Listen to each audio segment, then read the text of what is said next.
తెలంగాణలో కేంద్ర మంత్రుల పర్యటనలో జోరు కొనసాగుతోంది. యాదాద్రి భువనగిరి జిల్లా బీబీనగర్ ఎయిమ్స్ ని కేంద్ర ఆరోగ్య కుటుంబ సంక్షేమ శాఖ సహాయ మంత్రి భారతి ప్రవీణ్ పవార్ సందర్శించారు. ఈ మేరకు కేంద్ర మంత్రికి ఎయిమ్స్ వైద్యాధికారులు ఘన స్వాగతం పలికారు. కార్యక్రమానికి భువనగిరి పార్లమెంటు సభ్యులు కోమటిరెడ్డి వెంకటరెడ్డి హాజరయ్యారు.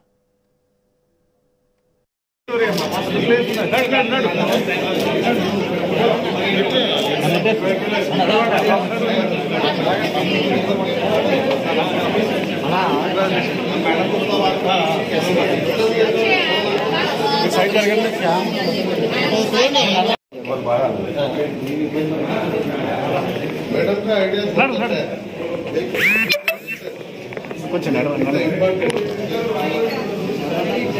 కొంచెం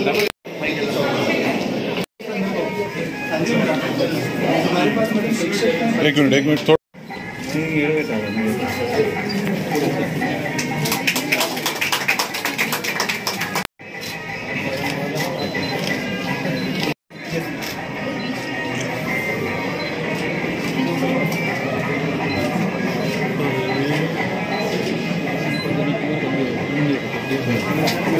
सर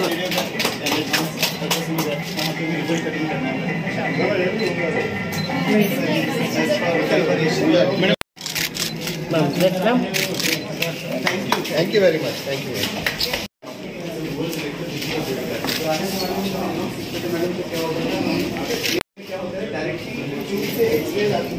और नीचे हमारी भैया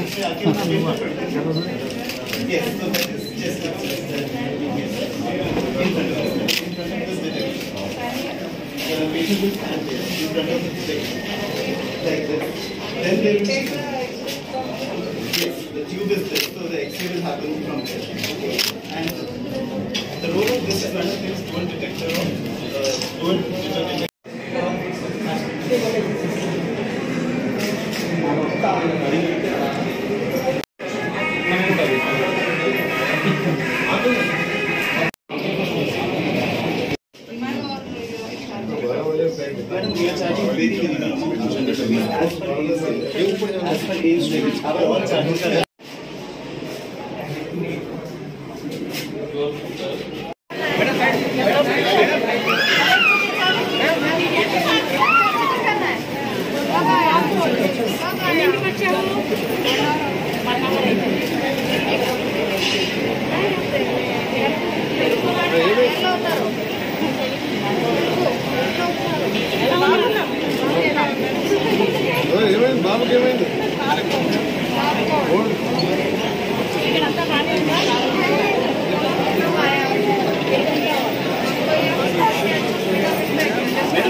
कहाँ से हो तुम? मुंबई नागमदेव से।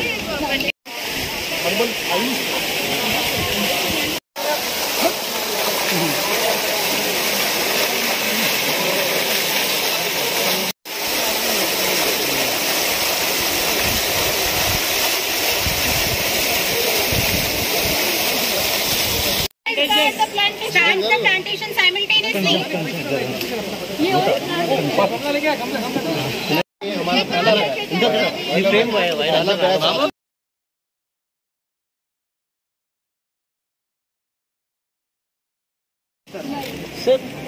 मैडम चलिए okay okay madam madam madam मेरे साइड से प्लीज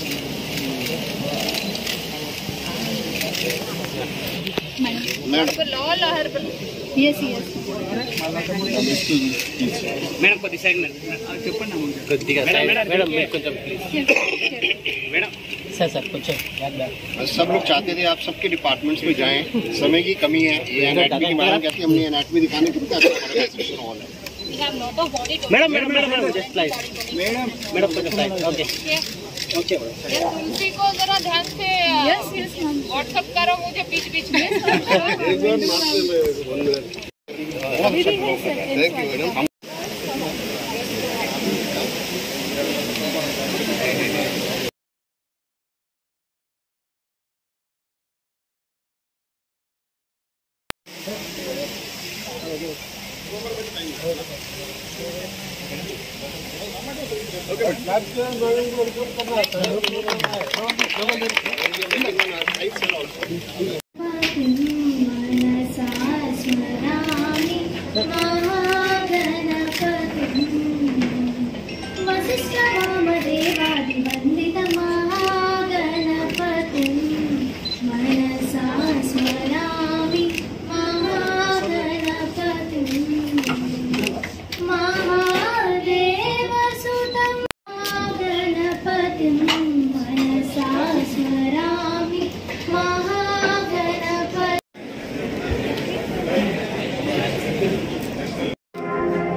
और अपने गाइडेंस देने के लिए अपना समय निकाला उन्होंने, इसके लिए हम आपको बहुत बहुत धन्यवाद करते हैं मैडम।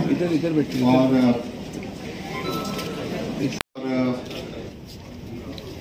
हमें बड़ी बहुत खुशी है कि आज मैडम के आने से हमारा जो एम्स अच्छी हो जाएगी। मैं ज़्यादा समय ना लूँगा और एक बार फिर से अचीव किया कहाँ पे है, और बाकी की बातें मैं चाहूँगा कि हम कुछ समय मैडम से सुनना पार्लियामेंट साहब से कि वो भी दो शब्द हमारे बीच सबको। बहुत खुशी हो गई मैडम, अनएक्सपेक्टेड विजिट लगा है मेरा कॉन्फ्रेंस में, वो भी एम्स बीबी नगर। बहुत दिन से उसके वजह से इंफ्रास्ट्रक्चर का और फैसिलिटीज का थर्ड बैच है, फिर भी हमारा डायरेक्टर स्टाफ पूरा एडिशनल डायरेक्टर स्टाफ पूरा अच्छा काम करके अब आउट पेशेंट का लास्ट टाइम 400 का नजदीक 900 से 1000 तक आ गए madam. They are doing good service. और मैं request after you taking Kejriwal and other senior minister, उससे पहले खाली 25 करोड़ दिए थे मैडम इंफ्रास्ट्रक्चर के वास्ते, मगर बाद में through our efforts and your blessings, at a time 1020 crore का बिल्डिंग कंप्लीट करके ये ना बीबी नगर का नया होता मैडम, पूरे इंडियन तेलंगाना का सबके गरीबों को होने का हॉस्पिटल है। हमारा पुराना निजाम जमाने में तो गांधी हॉस्पिटल उस्मानिया है, मगर वो कभी भी देखे तो फुल रहता, वो भी सिटी का सेंटर में है। उधर पेशेंट जहाँ होने के आउटस्कर्ट से 2 घंटा लगता है मैडम। आपको यही रिक्वेस्ट है मेरा, आपका बात सुने, बहुत अच्छा डॉक्टर भी है, अच्छा गाइडेंस भी है हमारा डॉक्टरों को। Thank you madam. Once again मैं तो परेशान हो गया मैडम, इतना सडन प्रोग्राम लगा के आते बोलते। I am very very thankful to madam. Thank you director. आपका जन्मदिन भी है 13 सितंबर को, और 13 सितंबर को किस शहर में किस जगह पे होगी, जहाँ भी रहे प्रभु आपको, गणेश जी आपको लंबी उम्र दे, शक्ति दे, और हमारा आपका आशीर्वाद पे बना रहे। Thank you. Very good morning to all of you. So energetic. Mike is telling to me. Right. Honorable MP Shri Reddy ji, Director AIMS Dr. Vikas Bhatia ji, Dr. Nitin Ashok John, SP Anand Rao, all dignitaries and all brilliant and bright minds in front of me, all students.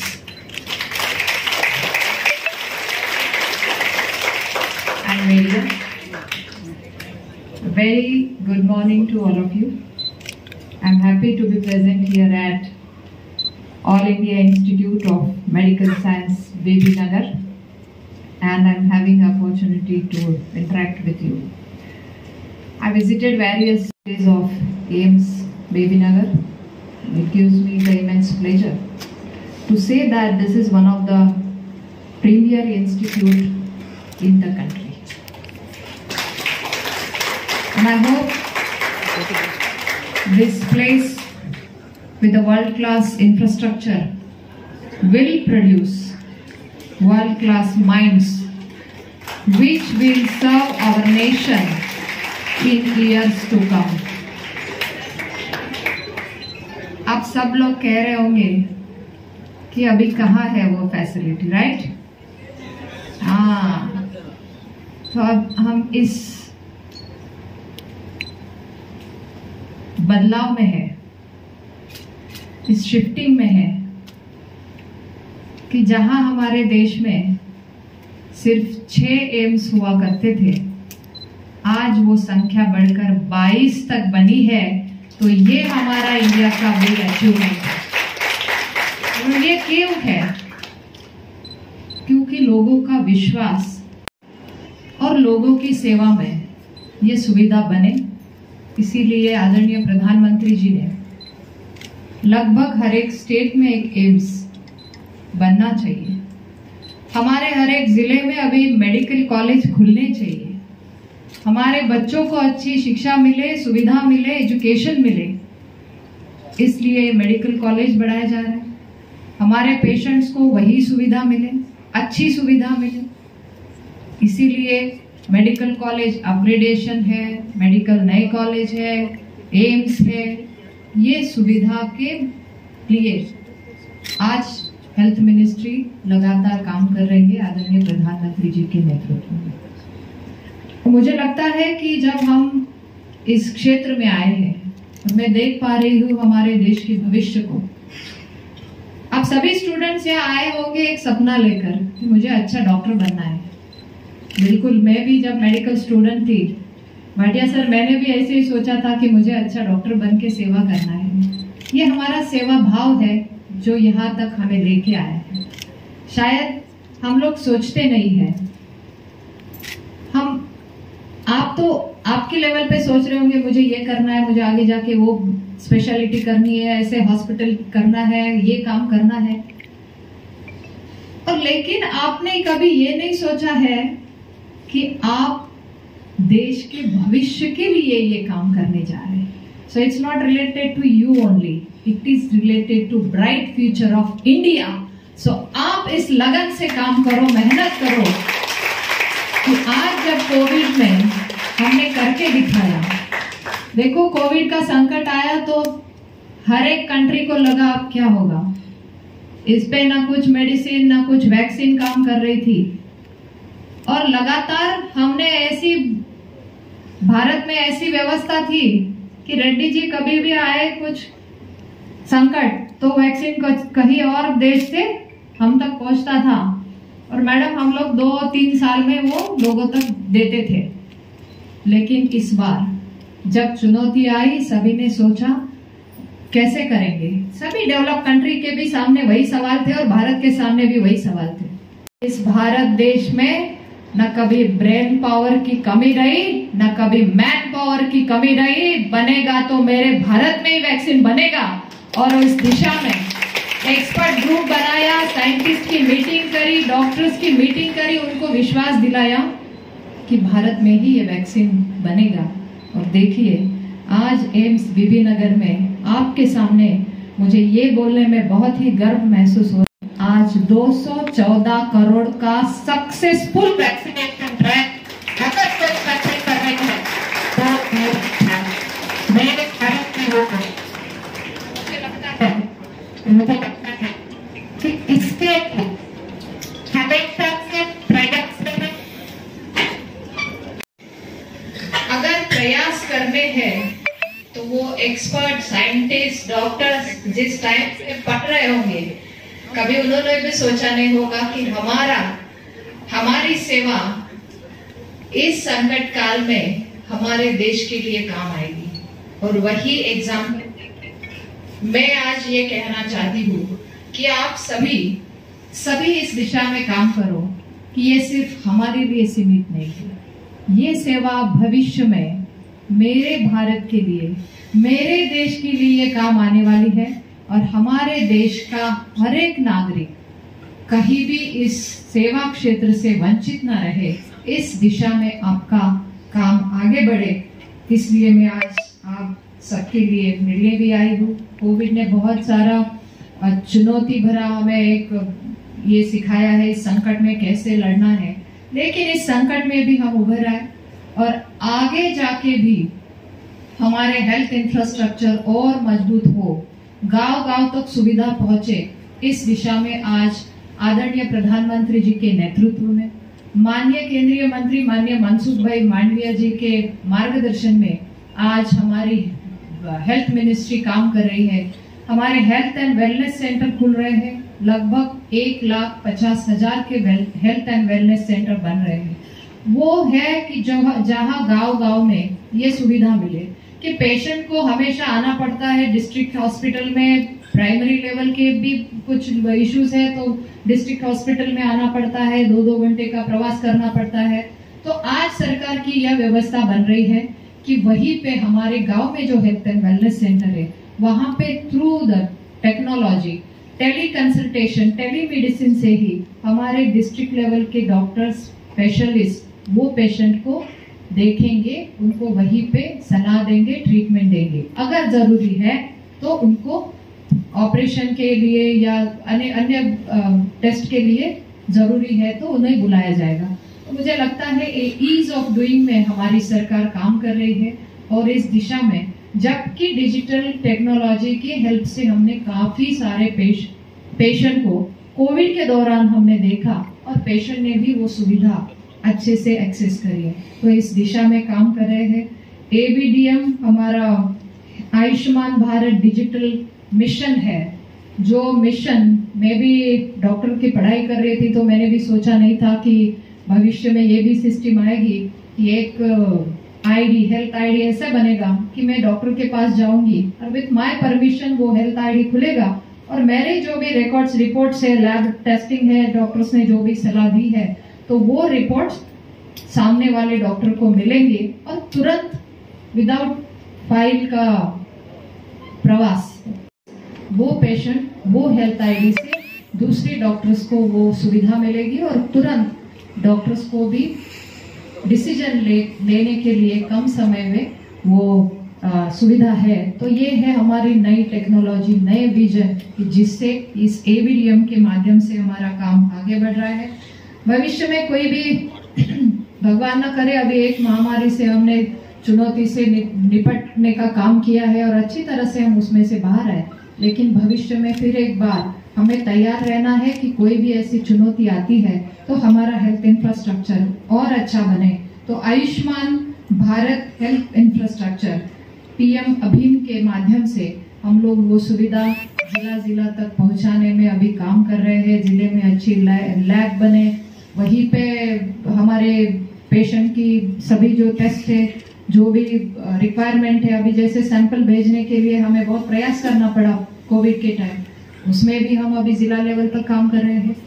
भविष्य में अगर कहीं समझो एक गांव में कुछ virus का डिटेक्शन हो रहा है और पता चला कि वहां पे कुछ सिम्टम्स लोगों में है, तो BSL-3 लैब जो मोबाइल लैब बनाई है कि वो वही गांव में जाएगी और वो इतनी अच्छी बनाई है कि अभी हमारा कॉन्फ्रेंस हुआ भूटान में WHO का रीजनल कॉन्फ्रेंस, तो वो BSL-3 वहां तक पहुंच गई। इसका मतलब कितना सक्सेस रेट अच्छा है उसका कि वो मोबाइल BSL लैब ये उसी गांव में जाके तुरंत वहां पे टेस्ट भी होगा और वो आधुनिक लैब है जिसके कारण वहीं पे ट्रीटमेंट के लिए डॉक्टर्स को, जैसे अब कोरोना के टाइम में हमें टेस्ट करके फिर क्वारंटाइन करना है, ये आगे वाली चुनौती थी, लेकिन ये वही गांव में, तो ये गांव को ही हम लोग तुरंत एक ये कर पाएंगे, सिक्योर कर पाएंगे, उनको भी बाहर जाने की आवश्यकता नहीं होगी। इस दिशा में ये एडवांस टेक्नोलॉजी के साथ आगे काम।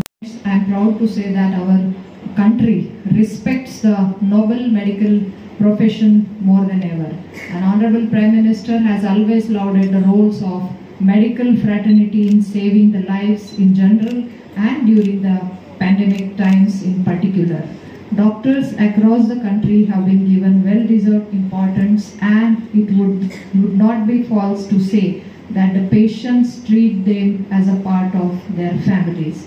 तो आपको भी उसी दिशा में इस देश में सेवा करनी है, काम करना है।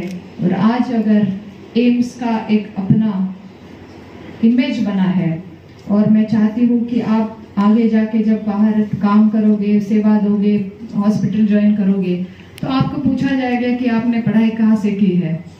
उस टाइम आज हम जिस दृष्टि से इस एम्स की एक सेवा के लिए यहाँ पे ये खड़ा कर रहे हैं स्ट्रक्चर, और सेंट्रल गवर्नमेंट में बहुत एक इनोवेशन से इसको आगे लेके आए हैं, तो मुझे लगता है कि आप भी उसी मनीषा से काम करें, यहाँ पे आगे बढ़ने के लिए इतनी अच्छी पढ़ाई करो कि भारत में कहीं भी जाओ या भारत के बाहर कभी भी जाओ, कहीं भी जाओ, तो आपकी आइडेंटिटी एम्स बीबी नगर की ही आपके लिए एक नाम बन जाए कि आप वहाँ से पढ़ के आए हैं। ये विश्वास उन लोगों को भी मिले, इस तरीके से आप इस एम्स की एक इमेज में आपका सहयोग दे। मैं बहुत ही रिव्यू लिया, तो एक अच्छा सभी का प्रयास चल रहा है। आगे आने वाले दिनों में हमें जल्द ही हमारे नए ब्लॉक्स बनने के लिए हमने काम शुरुआत करने की शुरू हो गई है, काम की शुरुआत हो गई है। तो अभी तो मुझे बताया गया कि हमारे यूजी स्टूडेंट लगभग 212 है और पीजी स्टूडेंट्स लगभग 14 है। अभी ओपीडी अच्छी चल रही है हमारी, लगभग 1000 पर डे का एवरेज है। मैं चाहती हूँ कि बच्चों ने, स्टूडेंट्स ने ज़्यादा से ज़्यादा पेशेंट देखे, और यही केस की स्टडी आपको आगे आने वाले दिनों में और हेल्पफुल बनेगी। तो ये केस स्टडी हो या इसके लिए लगातार ओपीडी सेवा बढ़े और सभी सुविधा, नए इक्विपमेंट्स, ये अच्छे से आप तक आपकी एजुकेशन में मायने रखते हैं। तो इसी दृष्टि से काम भी आगे बढ़ रहा है। आज लगभग अच्छी योजनाएं भी यहाँ चल रही है। मैं चाहती हूँ कि और लोगों की सेवा में वो जो योजनाएं हैं, चाहे वो राज्य सरकार की हो, चाहे वो केंद्र सरकार की हो, वो सभी यहाँ एम्पैनल्ड होके लोगों को उस माध्यम से सेवा मिले। आज अगर भविष्य को बच्चों के माध्यम से हम देखते हैं, तो उन बच्चों से ही अपेक्षा करते हैं। तो मैं मेरे सामने एक ब्राइट फ्यूचर, भारत का भविष्य आपके माध्यम से देख रही हूँ, और मुझे विश्वास है कि वो सपनों साकार करने के लिए मेरा भारत अगर आज विश्व गुरु भारत के रूप में देखा जाने के लिए हम सब लोग प्रयास कर रहे हैं, तो मुझे विश्वास है कि आप सभी का सहयोग जरूर इसमें मिलेगा। मिलेगा कि नहीं? थोड़ा जोर से। हाँ, तो मुझे वही अपेक्षा है। और ऑनरेबल प्राइम मिनिस्टर ने जो हमें एक हेल्थ फॉर ऑल के कंसेप्ट से काम करने की दिशा में मार्गदर्शन दिया है, तो उसी दिशा में हम सब काम करेंगे। आपका कंट्रीब्यूशन इस देश की सेवा में लगा रहे, क्योंकि जिस देश का भविष्य यूथ है, मतलब हम लोग मानते हैं कि हमारा देश यूथ कंट्री है, राइट? सो जो यूथ का आगे जाने का रोड मैप होगा, वही उस देश को दिशा देने वाला होगा। तो मैं चाहती हूँ आगे आके आप भी उस रिसर्च में आगे बढ़े। आज हमारा रिसर्च दुनिया देख रही है। आज जब हम ग्लोबल लेवल पर जाके बोलते हैं कि भारत में ये टेक्नोलॉजी काम कर रही है, कोविन पोर्टल काम कर रहा है, एबीडीएम काम कर रहा है, तो दूसरी कंट्री को थोड़ी विचार करते हैं कि भारत इतना बड़ा, सो ह्यूज डाइवर्सिटी कैसे कर पाते हैं लोग। तो ये लोग डेलीगेशन के साथ देखने भी आए, और कुछ कंट्रीज ने हमारे कोविन पोर्टल को अडॉप्ट भी किया। और इस चुनौती भरे अवसर में हमने सिर्फ हमारे बारे में ही नहीं, तो वसुधैव कुटुंबकम की संकल्पना से अनेक देशों को मदद भी करी है। हमने मोर देन 99 कंट्रीज को हमारे वैक्सीन भी भेजे, और मोर देन 150 कंट्रीज को हमने मेडिसिन और इक्विपमेंट भी दिए। तो ये मैत्री वैक्सीन मैत्री के माध्यम से हो या वसुधैव कुटुंबकम के माध्यम से, आफ्टर ऑल कोई वायरस कोई बैक्टीरिया आता है तो उसे तो कुछ पता नहीं होता है क्या लिमिटेशंस है, लेकिन अगर हमारे साथ की कंट्री भी सेफ रहे तो हमारा इन्फेक्शन का चांसेस कम होता है। वो अच्छे रहेंगे, उनकी सुविधा अच्छी बनेगी, चाहे उस सुविधा के लिए हमें क्यों ना प्रयास करना पड़े। तो हमारे पास जो है वो देने के लिए भी, टेक्नोलॉजी भी देने के लिए आज भारत काम कर रहा है और देश को भी इस तरह के से काम करने में अभी एक अच्छी ऊर्जा मिल रही है। और मैं चाहती हूँ कि अगर ग्लोबल लेवल पर भारत की सराहना हो रही है तो ये हम सबकी सराहना है और इसी दिशा में हम सब काम करें कि ये सब हम तक सीमित न रखें, इसका फायदा देश के सिवा अन्य देशों को भी मिले और ग्लोबल लेवल पर भारत की प्रतिमा और अच्छी बने, एक ऊंचाई पे बने। इसलिए हम सब और काम करेंगे। मैं फिर एक बार सभी का धन्यवाद भी देती हूँ और कम समय में मुझे यहाँ पे विजिट करने का अवसर मिला, लेकिन सभी ने अपनी प्रेजेंस दिखा के मुझे भी अच्छा लगा। मैं ज़रूर कुछ भी आपको प्रॉब्लम्स यहाँ पे अगर कंस्ट्रक्शन के टाइम में, डायरेक्टर साहब मेरा एक यही कहना होगा कि बच्चों के लिए ये सुविधा अच्छी बनी रहे और कोई भी बच्चों को ये नहीं लगना चाहिए कि हमारे लिए ये यहाँ कमी है। तो बच्चों के लिए ये हमें जल्दी बनवाना है और उनके लिए, उनके फ्यूचर के लिए, और ये यहाँ से सीख के जाए, इतना अच्छा माहौल, इतना अच्छा हम लोग ये उनको दे, जो भी फैसिलिटीज है यही मैं अपेक्षा करती हूँ। क्योंकि मैं भी एक मेडिकल कॉलेज में थी तब मैं भी कंपैरिजन करती थी, लेकिन आप कितने नसीबवान हो कि आपको एम्स बीबी नगर में एडमिशन मिला है कि अपने आप में एक आइडेंटिटी है। मुझे लगता है सभी को मैं बहुत शुभेच्छाएं देती हूँ और आपके एग्जाम्स के लिए, प्रिपरेशन के लिए आप सबको ऑल द बेस्ट और बहुत बहुत धन्यवाद। जय हिंद, जय भारत।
विंजायमोच्चल यमुना गंगा उज्ज्वल जलगितवंगा तब शुभं में जागे तब शुभाशिष मागे गावे तब जय गाथा जनगण मंगल नायक जय हे भारत भाग्य विधाता जय है जय है जय जय जय जय जय जय